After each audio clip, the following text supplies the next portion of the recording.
There's something in this collection for the advanced collectors and for the new collectors. Certain advanced collectors are most focused on early production examples. This is an LCW, which is from 1945. It's got 2 shock mounts. It's got external metal discs over the shock mounts. Now, Charles and Ray Eames wanted to make a better product, and even though collectors celebrate these very early examples, I've always found that when you get to the later production, Charles and Ray have improved the designs in ways that are good for the consumer. The very, very earliest Eames molded plywood chairs, and I had the privilege of studying one that was in the Barclay Hotel show of 1945 and in the Museum of Art of 1946. There was no screw from the back of the wood into the shock mount.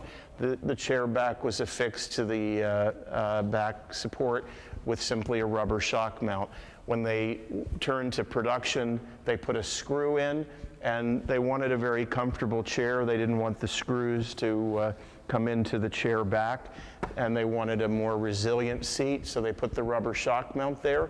But to put a screw into the rubber shock mount meant they needed an external metal disc, something to hold on to the screw. They glued the rubber to the wood, they put a metal disc there, they put the screw through it, and they had the earliest production examples.